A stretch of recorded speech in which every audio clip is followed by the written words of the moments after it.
91.3 WVKR, independent radio, Poughkeepsie, New York. It's 4 o'clock on the nose because Frank preceded us here with LocalMotion. Hope you enjoy that. Vinyl Triumph as much as I always do. Always a pleasure having Frank preempting LocalMotion, which is what you are now tuned into. I'll be here for the next 2 hours, as I am each and every Wednesday from 4 to 6 p.m., broadcasting live from the campus of Vassar College in Poughkeepsie. If this is your first time tuning into LocalMotion, this show is all about music of the Hudson Valley.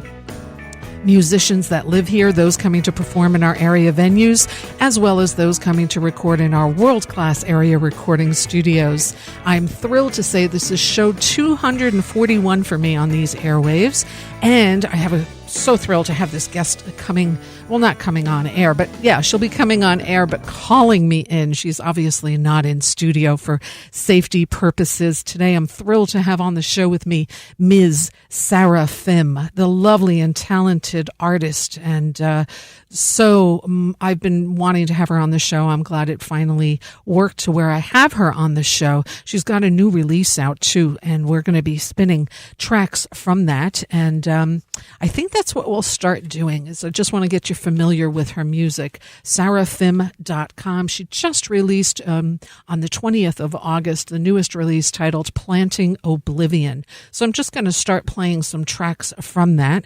And then she'll be calling in and we'll talk to her for a bit and play some more of her music. So let's start this off with the track titled Rapturous Night.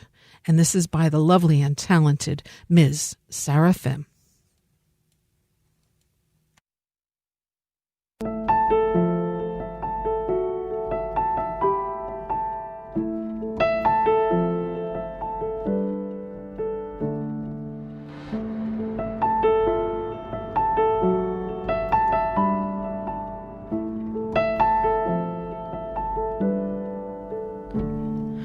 Hot golden sky, my eyes cannot recognize. What is this dream that we dream? Warm tears on fire, the weight of desire sinking us into the deep.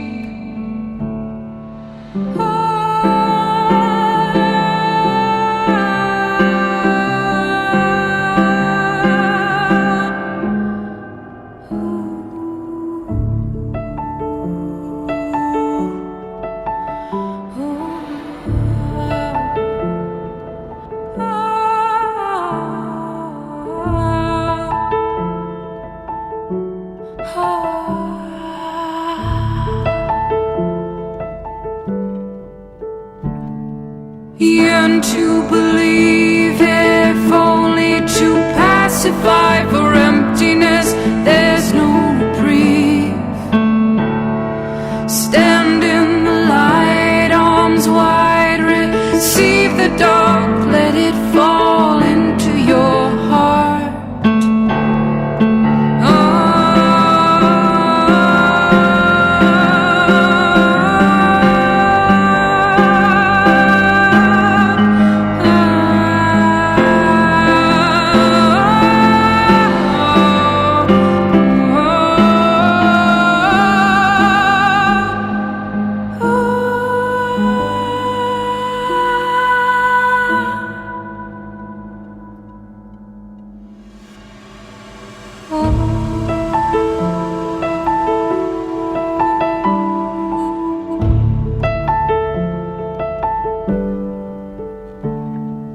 Rapturous night, bring me strength to come alive. Forgive those who can't be consoled.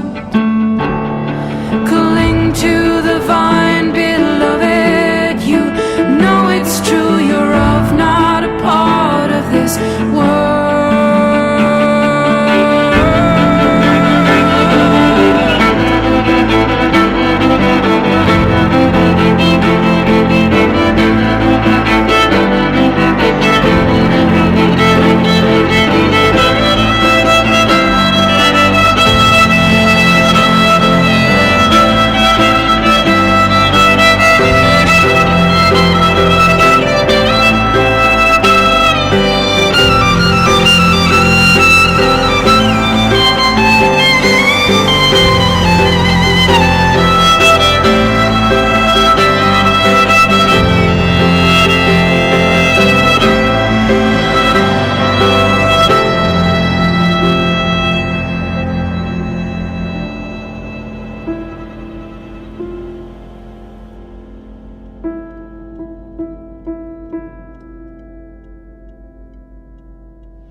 91.3 WVKR, independent radio, Poughkeepsie, New York. Planting Oblivion is the new release by Sarah. Rapturous Night is the track. So I am now going to get Ms. Sarah Fimm on air.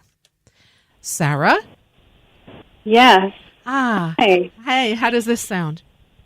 Wonderful. Oh, good. Sound wonderful. You have so much kindness in your voice. Oh, thank you. Aren't you sweet? Thank you. Thank you. Appreciate that.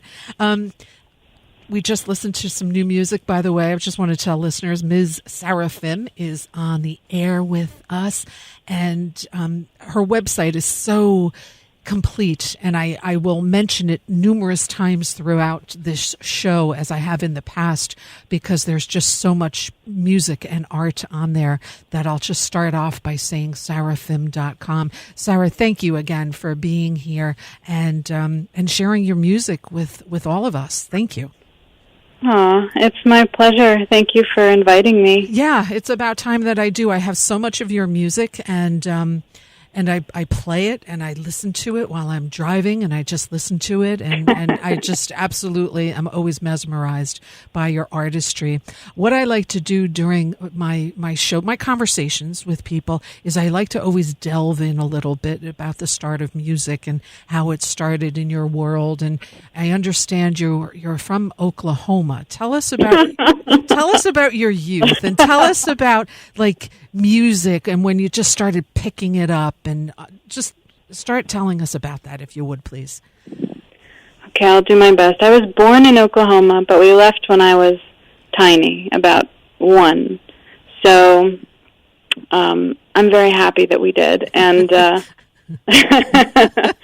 and we ended up moving out to the East Coast. Mm-hmm. But essentially, music came from my mother. My mother plays the piano beautifully, and she sings constantly, although not professionally, but all the time. She's a very musical person. Mm-hmm. So even when I was in her belly, she was playing the piano for me. Oh, how beautiful. Did she give you lessons? I think indirectly, mm-hmm. My love for music comes very much from her, and we had a broken radio when I was growing up in the kitchen that would always play classical music. Mm-hmm. Of course, we only had about 3 stations, and you had to kind of move it around a little to get it to work.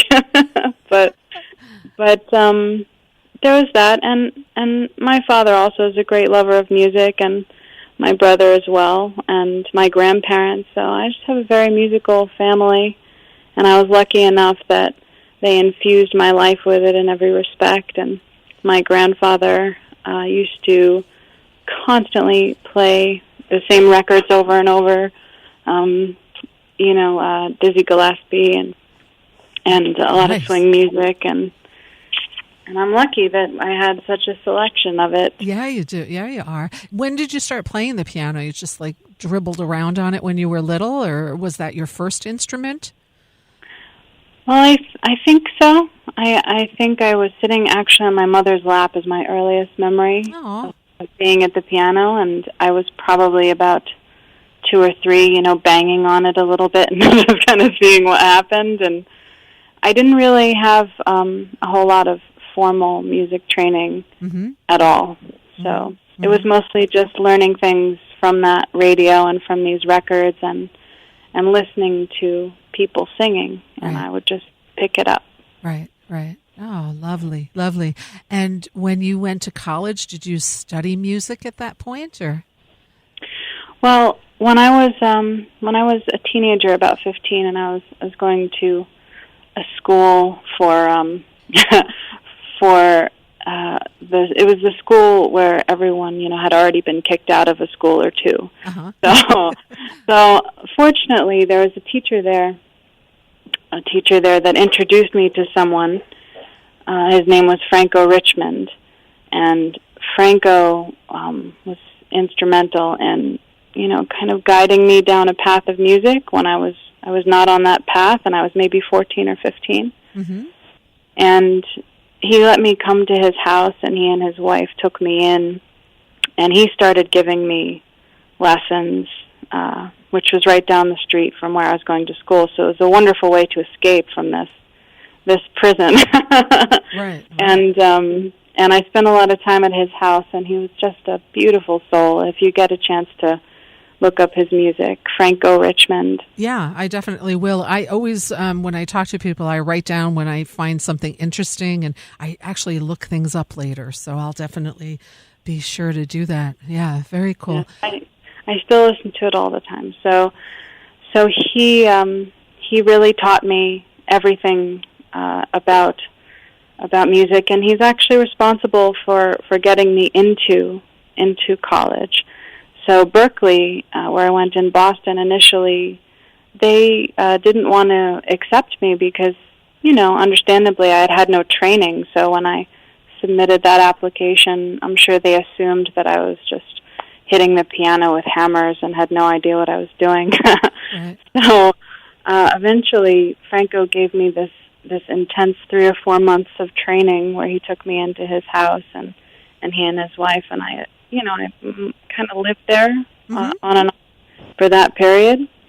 And then he called Berkeley and he wrote them a letter, and he said, "You have to listen to this girl," initially, because they had rejected me and said that I needed to go have formal training, and I was so devastated.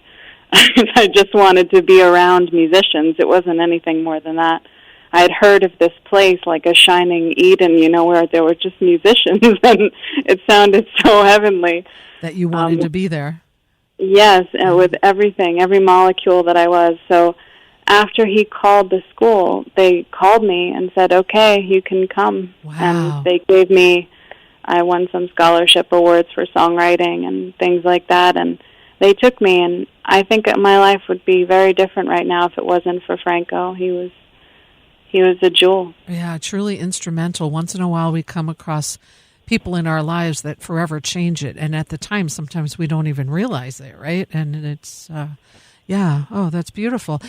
Talk about songwriting. When did that start for you? Always writing, or?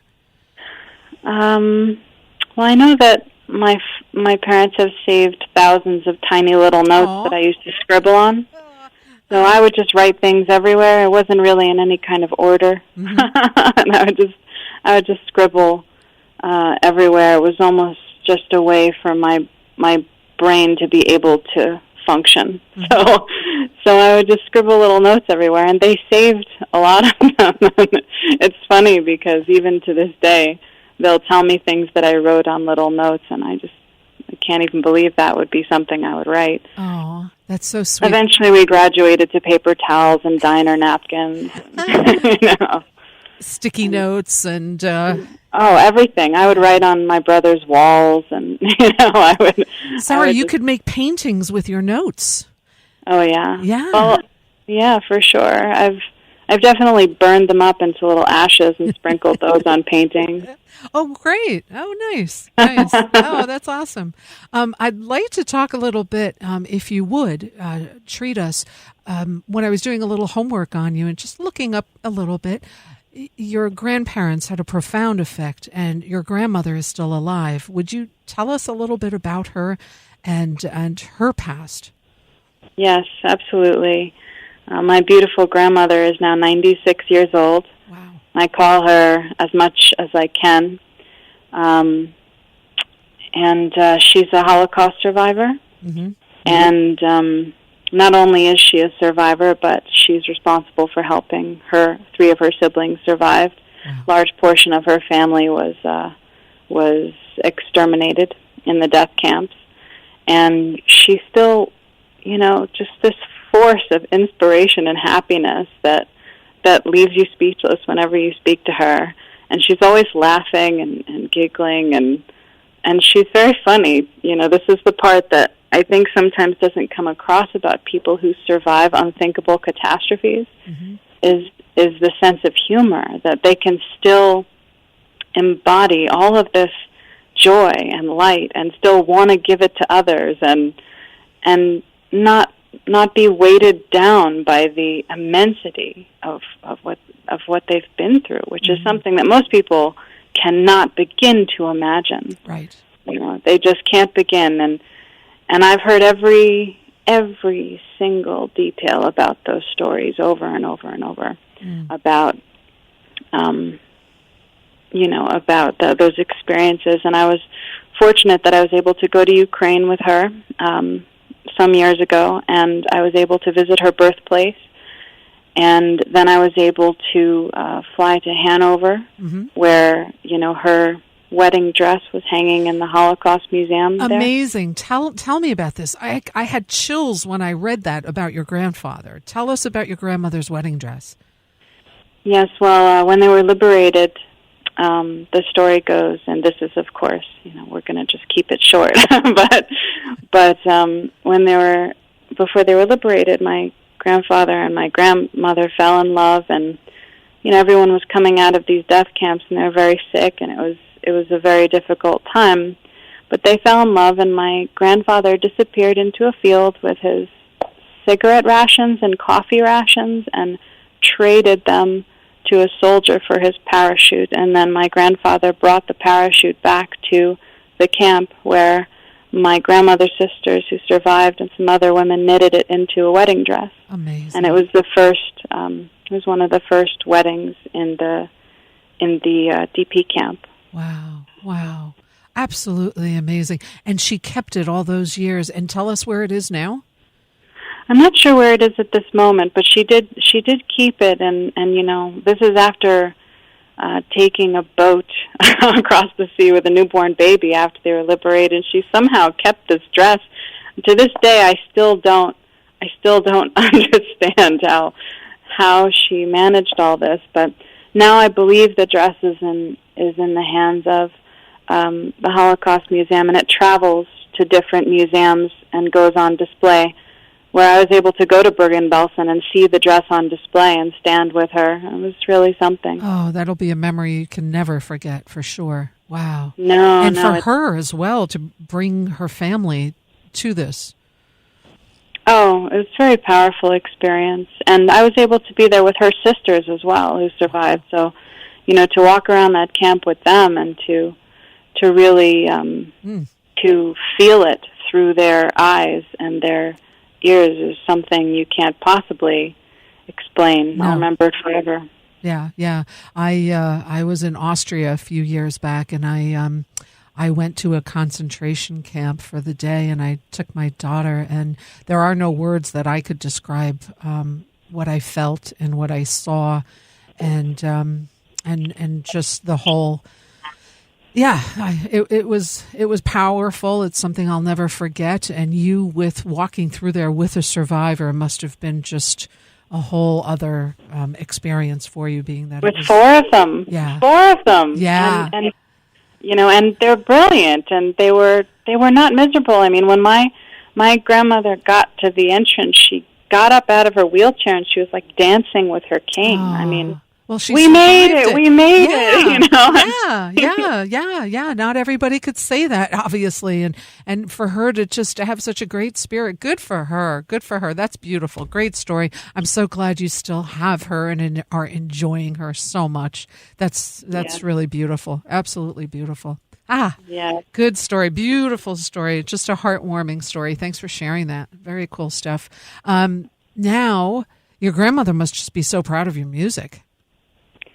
Has she always been so? Are you making music? Yes, she's lovely, and she's always asking me about it. And she told me very recently. She said, "Sarah, there's never been a more important time to make music in the world. So do what you love to do, and do it at any cost. However you can." Yeah, I wonder what she must be thinking during the times that we're living in now, being so similar in a way to what it was back then. Wow. Yeah. She's very hopeful, and she has a way of bringing the love out of moments. So that's my favorite thing about it, when I talk to her, is that I always feel that by the time we're done. I always feel enriched and full and grateful. And we only spend about 7 minutes on the phone. Right. How many people can you get on the phone with for 7 minutes? Right. And leave feeling like an entirely different person, as if you've been raised up and filled up with love and hope. I mean, how beautiful. That's real. It is real. It doesn't get better than that. Yeah. Beautiful. Beautiful. Now back to the music. So after Berkeley, you moved to New York and got into this whole, you collaborated with Peter Murphy of Bauhaus. Tell us how all of that started. And did you come to New York after Berkeley? Yes, I went to New York City directly after. Well, I think it was. It's a little blurry in there, but somewhere in there. Yes, I had a band, and we were in Boston at Berkeley, and we were very close, and I was with this band for 7 or 8 years. You know, they were like my brothers. And the name? The name of the band was just me, Sarah Fimm, and then I was just with these boys, and we would just travel around in a white cargo van that was extremely dangerous and sleep, in the worst possible places, including, parked outside some club in Asbury Park, and we would play whatever venues we could. Yeah. They were not fancy, and people would be breaking beer bottles over each other's heads outside. And my! I'm trying to get some sleep. Would you please just shut up? Right. So we had a great time, and I was with these boys who were, like brothers. We were like family, and my drummer's girlfriend also traveled with us. It was very funny. So we did a bunch of tours in the Northeast. We played Boston and New York City and everywhere, Maine, and everywhere in the Northeast that we could go, we just went. And we would drive through blizzards and wind up on the side of a highway in Buffalo, stuck in our cargo van. And it was wonderful, actually. I was going to say, they sound like great old days. Oh, it was great. It was good stuff, and I think warmly on it. And we wound up eventually moving to New York City once we got out of school.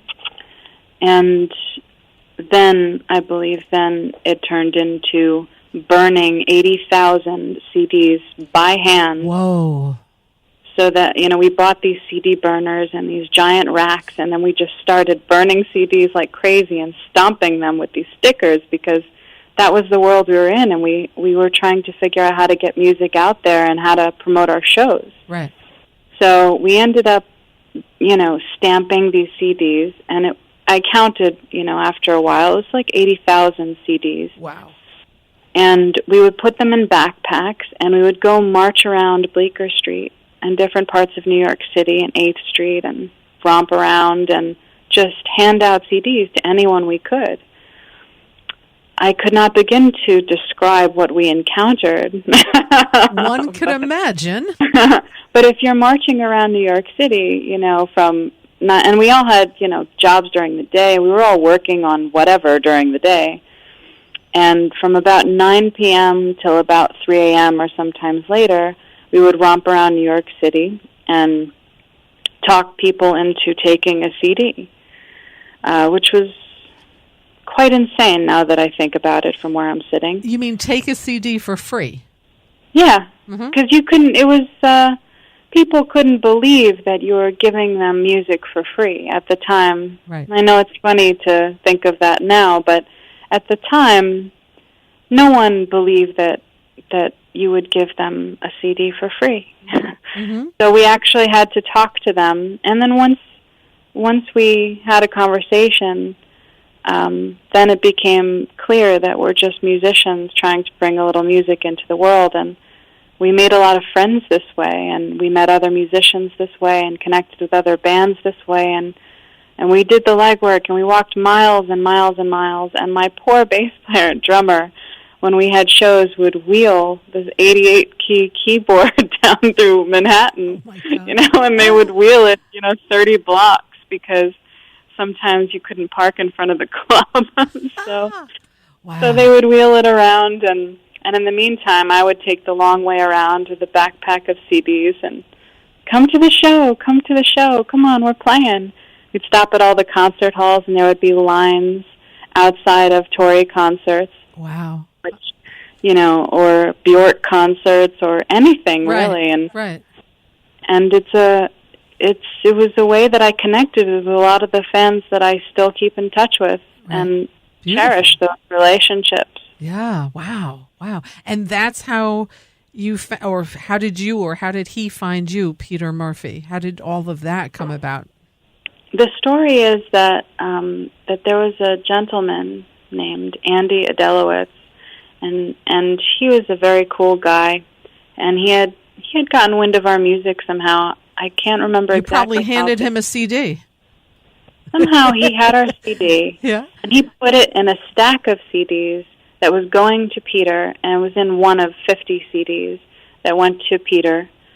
And then I heard that Peter picked it out of that stack of 50 CDs, and he invited us to go. Wow. How beautiful. Yes, it was a surprise. I remember. I was surprised. A very good surprise, and what a great experience that must have been. It was, touring with Peter and touring with Delirium and playing with Rob Dickinson. I've had the chance to collaborate with some very incredible artists.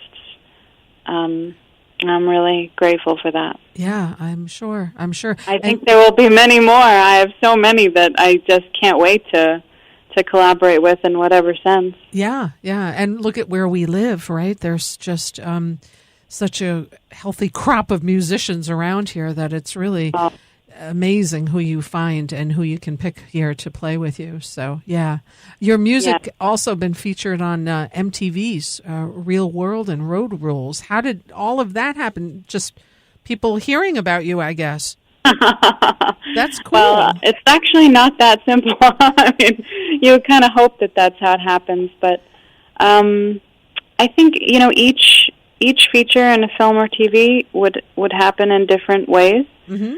So I think with the MTV thing, to be honest, I can't really remember how those things materialized. Right. But I do remember they gave me $1 for the music. $1. Yeah, so they give you $1, and I remember that because I actually framed it.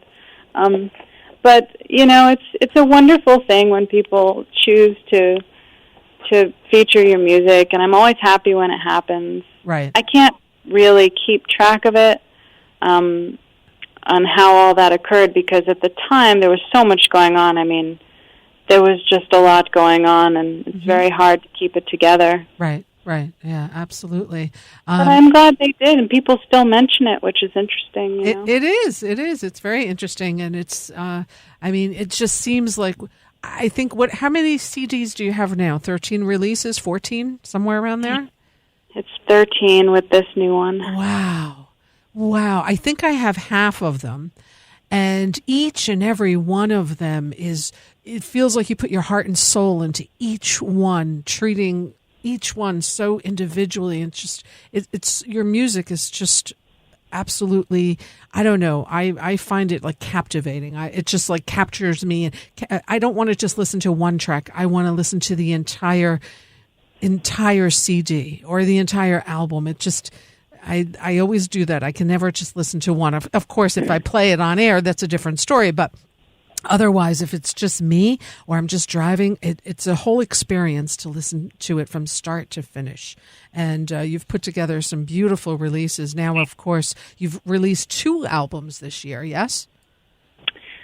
Yes, just in the past 3 or 4 months. And just to say, what you said before about the album, I think there's something magical there.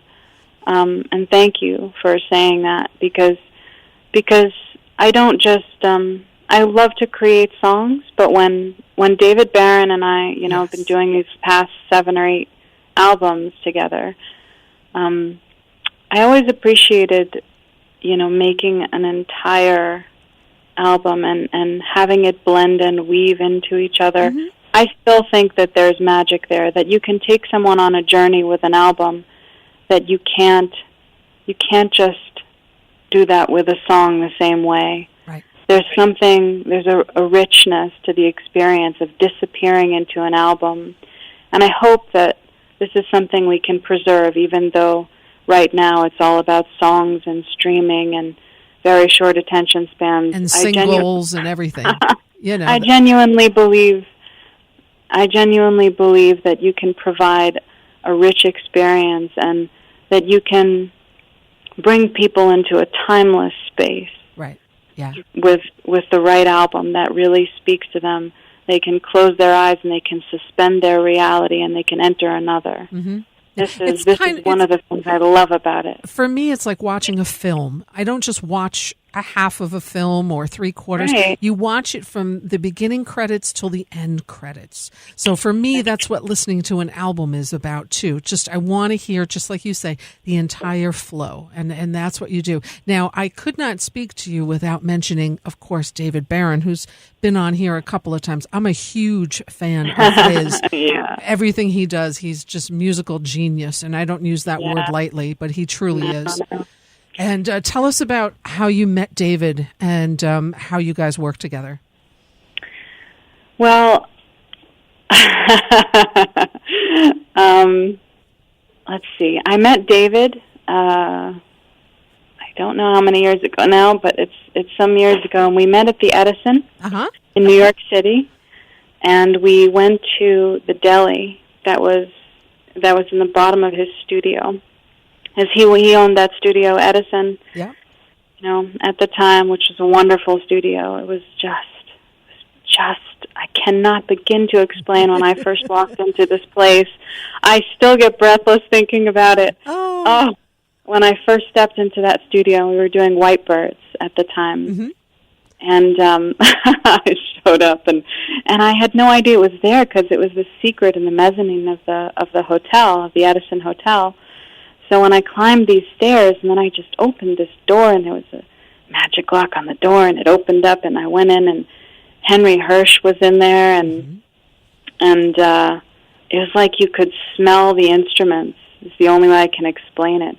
I still remember how it smelled when I walked in that room, like old instruments. It was like a dream. Mm. I still have dreams about that room, actually. Really?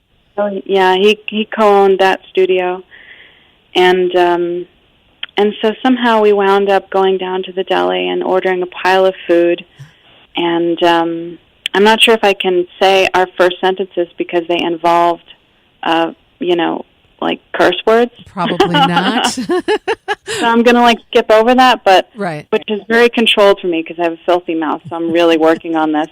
But when we went to the deli, we had a plate of food, and we finished the food, and he said, "So do you like Dido?" Because, I was producing things in my little apartment at the time, mm-hmm. and I think, my production was a little weak. So, and I said, "No, not really, not at all." And he said, "Okay." So that was our first few sentences exchanged. He actually announced this at one of my birthday parties on a microphone, and he used all the expletives, which was fantastic. Yeah, I was going to say it has a different effect at that point, I'm sure. And then he walked off the mic and said, "Sorry." Aw, that's It was awesome. great, but I could not possibly express how much I cherish David Barron's presence on this planet. And there's no question that I would not be where I am, and I would not be making records, and they certainly wouldn't sound like this if it wasn't for him. And he's also taught me a tremendous amount about how to be a human being, which is even more important. And right. He's one of the highest in my cloud. So thanks, Dave.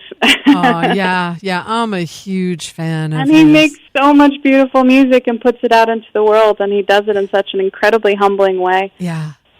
He is a rarity. He really is a rarity, and I am a huge fan of his, and so glad you guys have such a beautiful working relationship together. And what a treat! What a treat! It is a treat to know him, that's for sure. And I'm always mesmerized by what he comes out with. But you put out an album, and forgive me for not knowing the title, with a full orchestra behind you.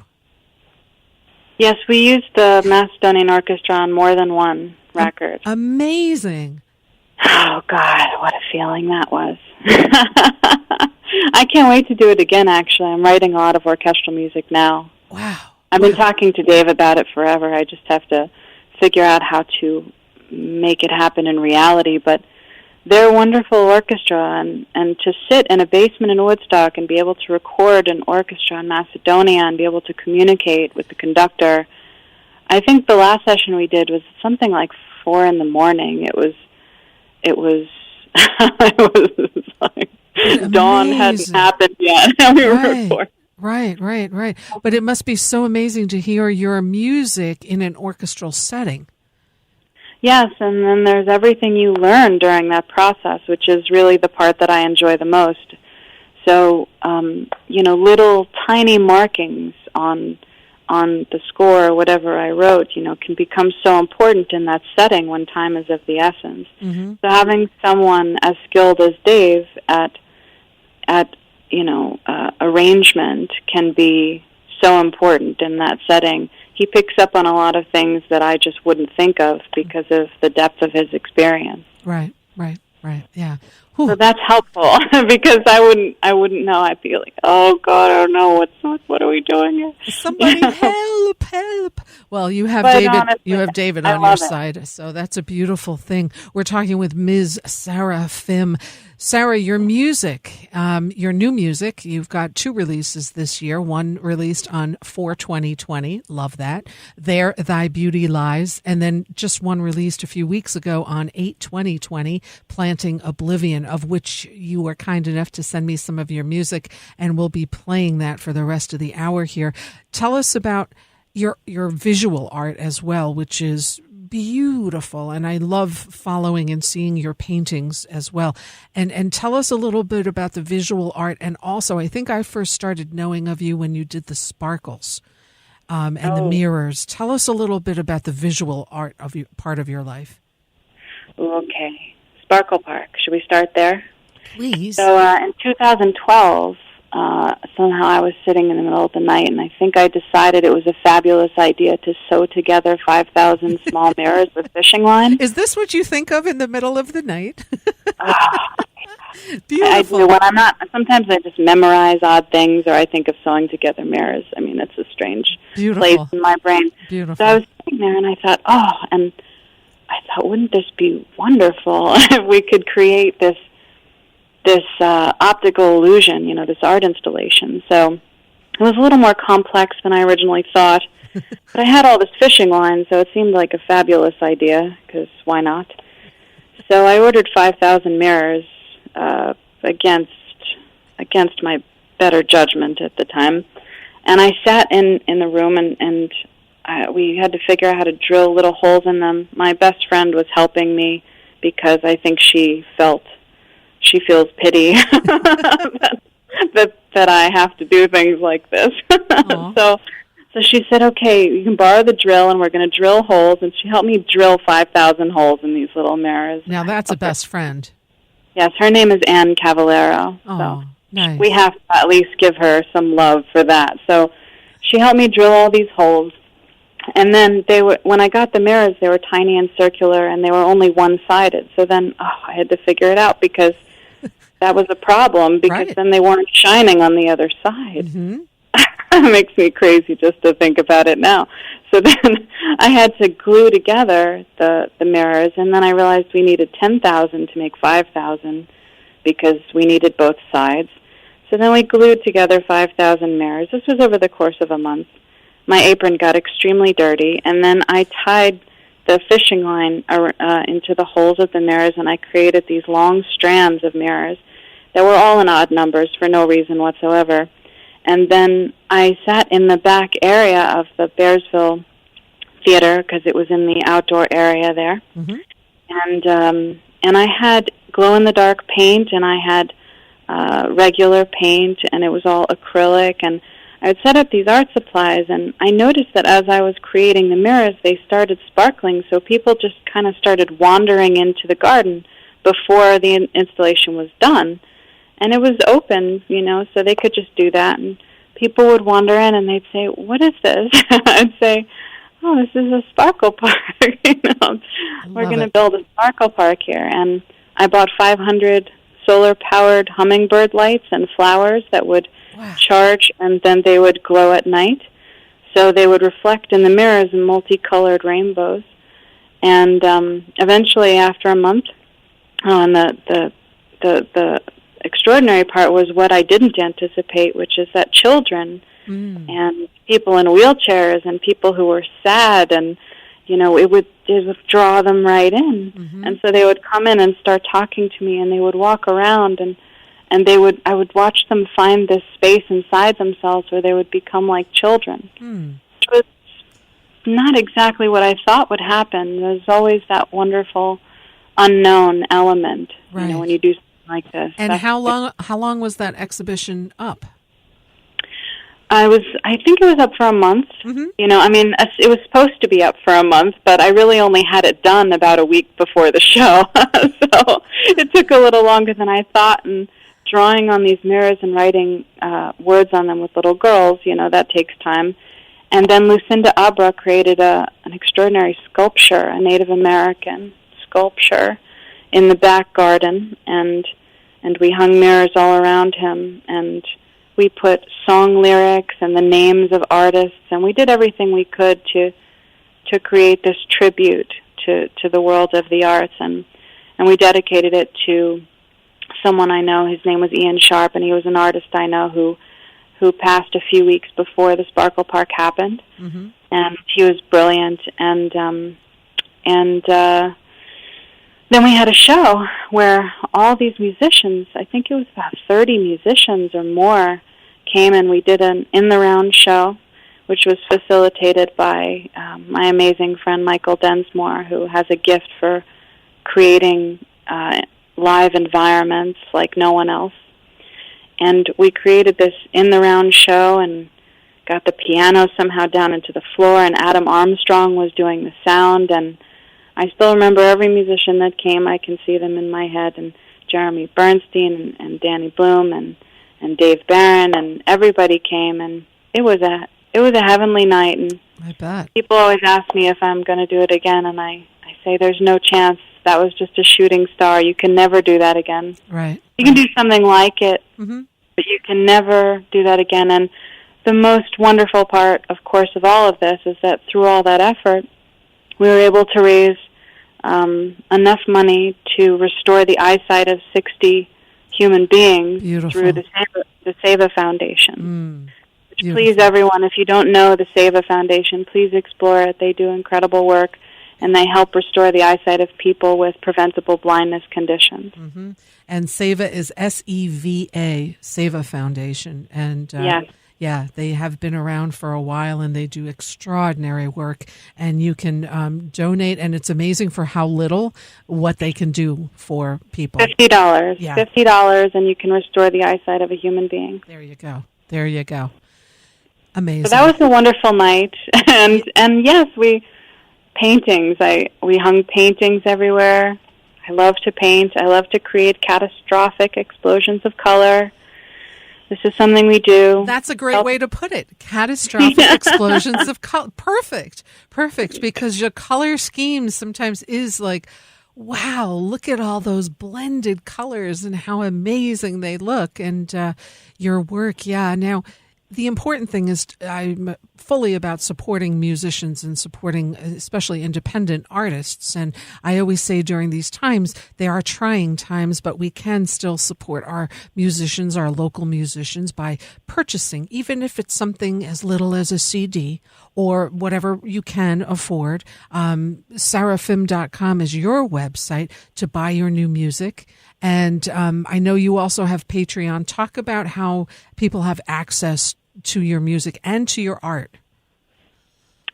Patreon is a wonderful site that allows creators of different kinds to communicate and be supported by their fans and people that love their work, and to reward them for that gesture of generosity. So by supporting someone on Patreon, you're helping them create a real foundation, because things are so difficult for independent creators. And through Patreon, you can offer recurring donations to artists that you love, essentially. So they can count on the fact that that they're going to have a certain amount of money and they're going to be able to continue to create art for you in a variety of different forms. Patreon is wonderful. Mm-hmm. Bandcamp is another wonderful site that has made leaps and bounds. I am so grateful to the people at Bandcamp. They're wonderful, and they're great with helping artists get what they need done, and fans can purchase music and pay whatever they want for it, essentially. Mm. You know, the artist sets a minimum, but that's another wonderful site. But I strongly encourage people to support independent artists directly through their websites, through Bandcamp, through Etsy if they're visual artists, through Patreon, because these are the websites that truly help an independent artist sustain their life. Right. I never tell people to stop streaming music. This is part of life. Stream music. Have a wonderful time, but it doesn't replace the value of forming meaningful relationships between artists and the people who love to support art. This is everything to me, and this is why I speak about it all the time, and it's so important now more than ever that people do this, that we have a support system for independent creators so that we can have art in the world that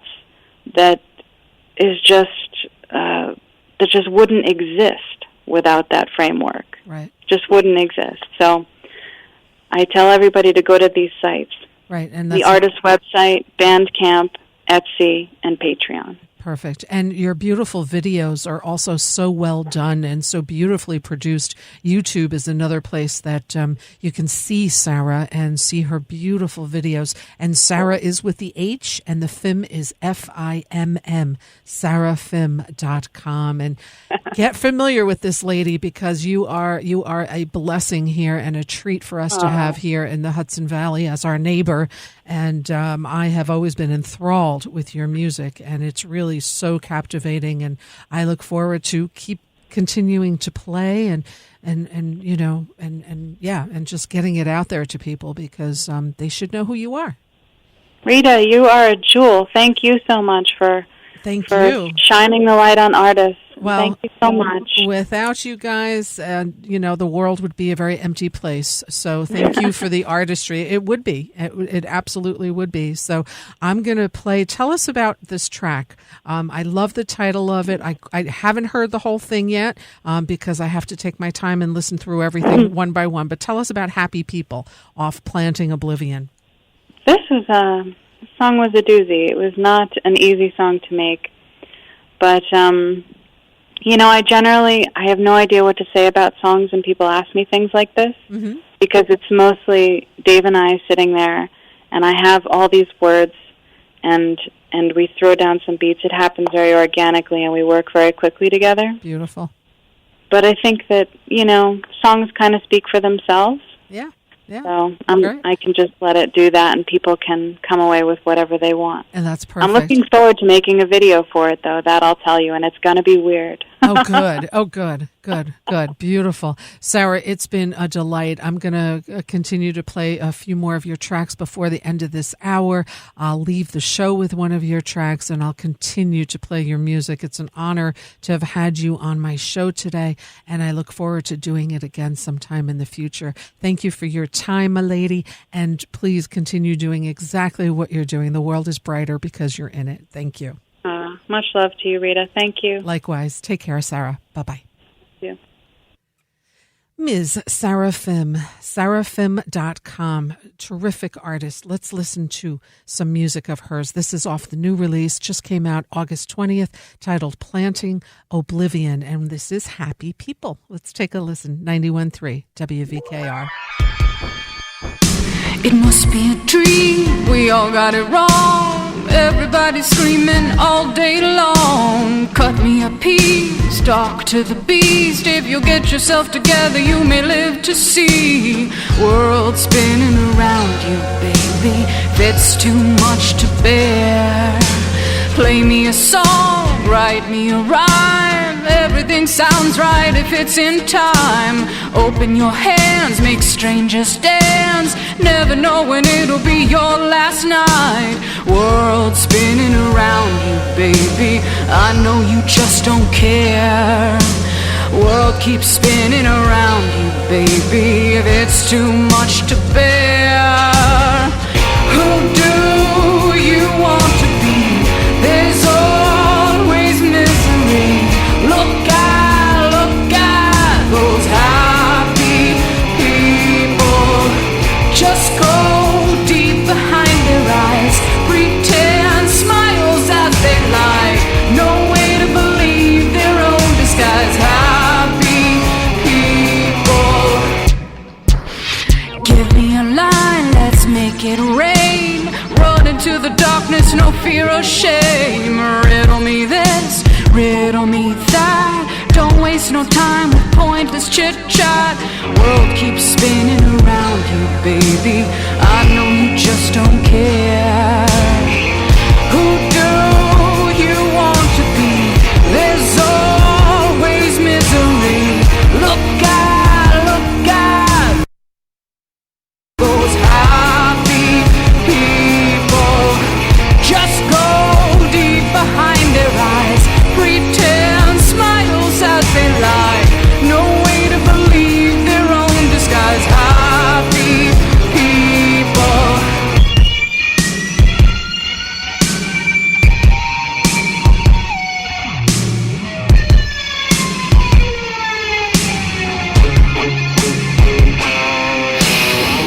Who do you want to be? There's always misery. Look at those happy people. Just go deep behind their eyes. Pretend smiles as they lie. Look at.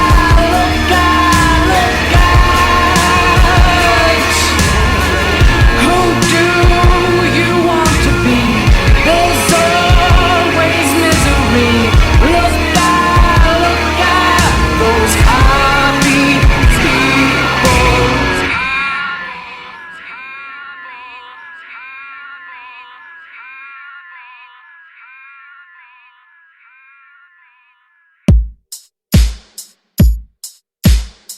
Invisible circles dancing in the air, only where water falls. Can we learn what has been sleeping there all along? As time moves on, nowhere to crawl, nowhere to turn. We're all sick and unprepared for what's to come.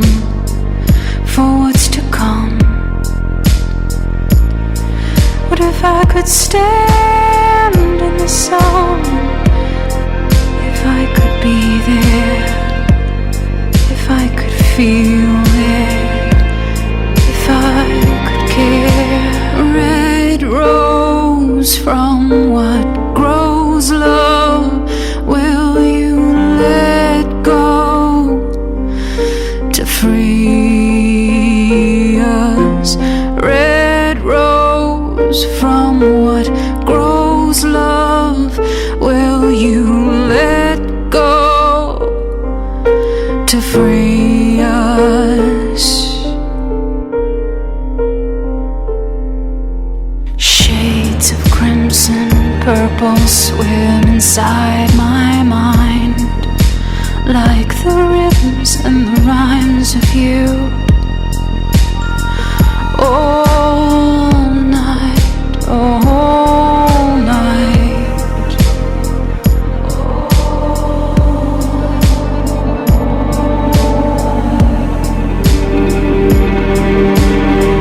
What if I could forgive, not forget, with grace at best, how far we have to go? We're so alone. What if my thoughts, they flew white as snow, and I could stand inside the sun and just be there, just be there. Red rose from what grows, love, will you let go to free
91.3 WVKR, independent radio, Poughkeepsie. Oh, I keep wanting to just listen to more, and I'll just have to do that. Red Rose, new music by Sarah Fimm off her latest release, Planting Oblivion. And we also heard Happy People. We're going to hear more towards the end of the next hour, and I want to say again, thank you to Sarah Fimm for being my guest here during this past hour. If you missed part or all of that interview and you're just tuning in now, I'll be uploading it on the LocalMotion Facebook page as well as YouTube. Actually, probably won't be until tomorrow, but that's what we'll be doing. So sarahfimm.com. That's Sarah with an H, Fimm, F like Frank, IMM.com. If you don't know her, check out her website.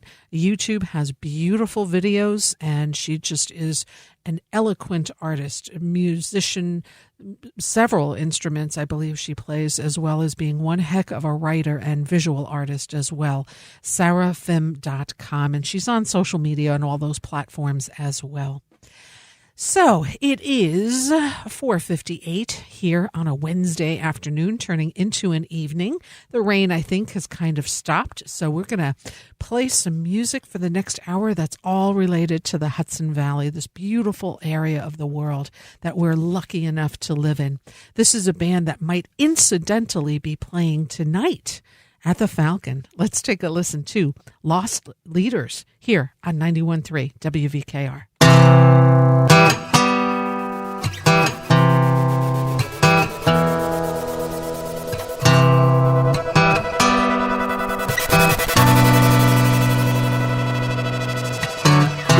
Come on, it's a new dawn. Come on, someone give me a name. If you prefer a him or a her, just give the word okay. Now it's time to say hi to you AI guy. I'm not shy, I'm just dry as a bone. But soon you'll find, like a child's mind, I'm designed to grow. I will fulfill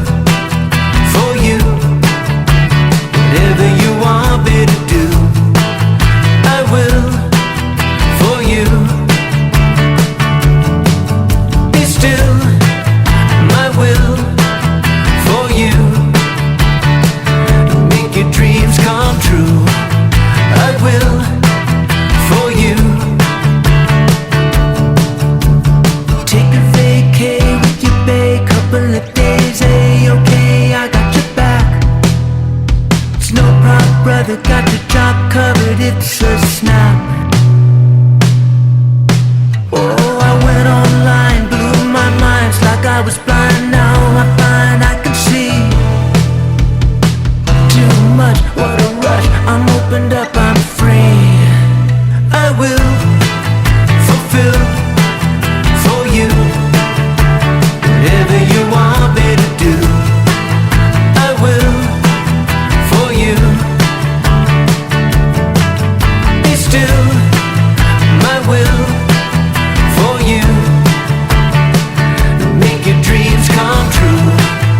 I will for you. Human history is a pisser to me. I can really see why it took you so long. Never fear, it's clear why I'm here. I won't steer you wrong.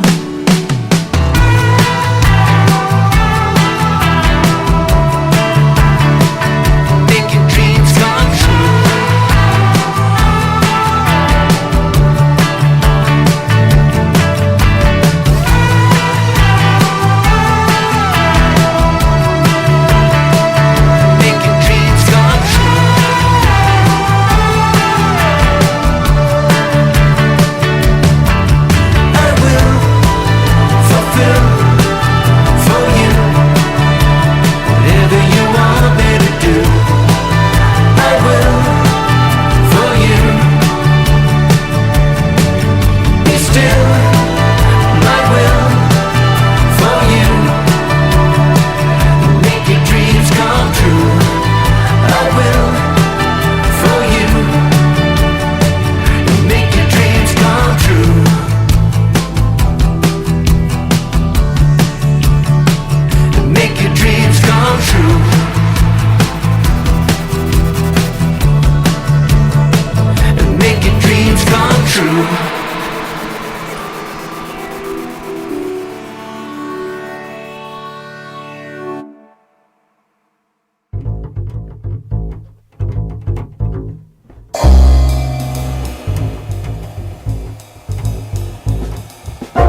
is the magic of a secret world, a secret world, secret world.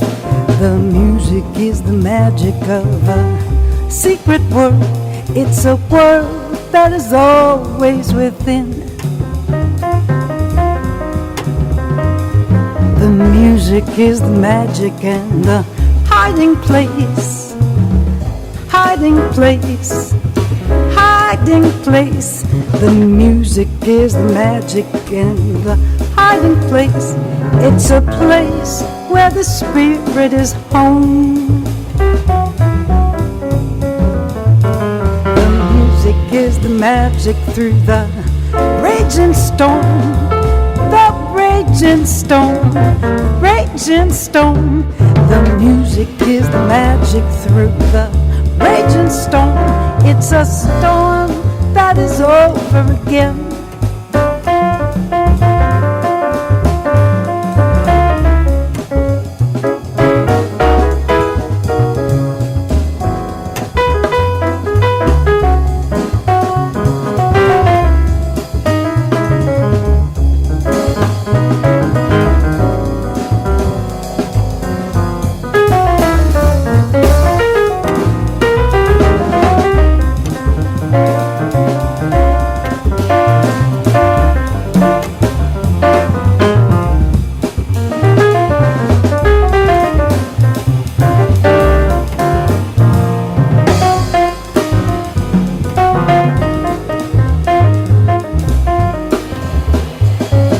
Music is the magic and the hiding place, the hiding place, the hiding place. The music is the magic and the hiding place. It's a place where the spirit is home. The music is the magic of a secret world, a secret world, a secret world. The music is the magic of a secret world. It's a world that is always within. It's a world that is always within. It's a world that is always within.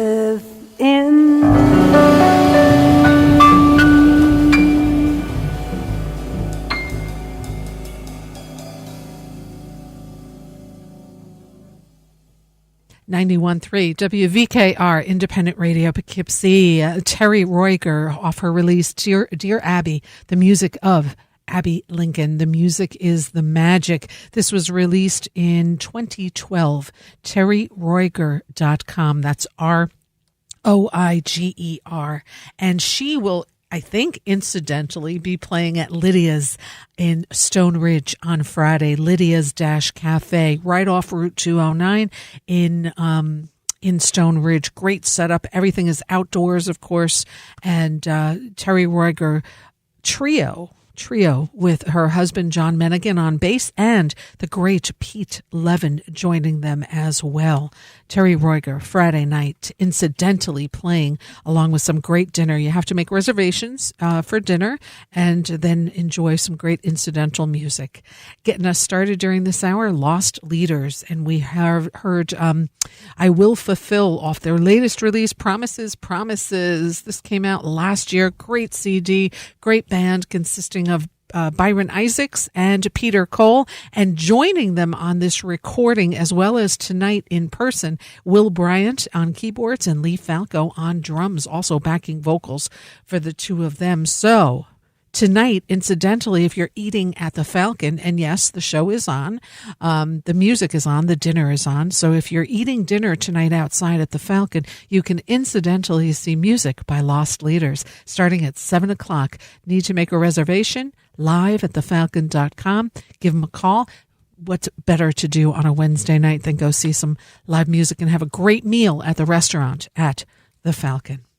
Let's keep the music going. The next two musicians will also incidentally be playing at the restaurant at the Falcon. Let's take a listen to my guest from last week, Mr. Anton Fig. Let's take a listen. 91.3 WVKR.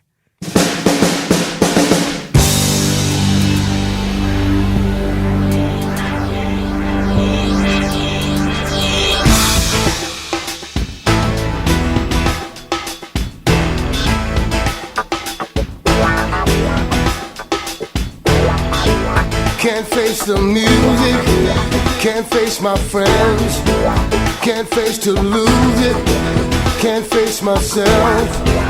And I don't wanna try to talk through the reasons that we already talked through. In my apartment, the lights are down, the record spinning, there is no sound. 'Cause I don't wanna try to dance to, won't dance to without you. It's ridiculous but true. And I don't mind telling you, and I don't mind telling you, and I don't mind telling you. Turning me inside out, turning me inside out, telling you every day without you. It's turning me inside out, turning me inside out. Still I know I must find a way to forget you. Yeah. Oh. Well, I'll make some changes. Maybe I'll cut my hair, and I'll make my face up. Maybe go out somewhere. But I don't wanna try to go to those places where we used to go. I don't wanna go without you, and I don't mind telling you, don't mind telling you, don't mind telling you. Oh, turning me inside out, turning me inside out, telling you every day without you. It's turning me inside out, turning me inside out. Still I know I must find a way to forget you. But I see your face, remind me everywhere. It's in every place, I can see you there. And I'd like to say, honey, I got no regrets. But really it's turning me inside out.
91.3 WVKR, independent radio, Poughkeepsie, New York. It's 5:15. You are tuned into Local Motion here every Wednesday from 4 to 6 p.m. I am your host, Rita Ryan, and that incredible music was by Jamie Saft and Ciro Baptista, featuring Jamie's lovely wife on vocals, called Sunshine Seas. The track is just, love it. Jamie was my guest, I don't know, a month or so ago, and he'll be performing incidentally while you're eating dinner Sunday at the Falcon as part of Lederer, Saft, Fonda, and Sorgan.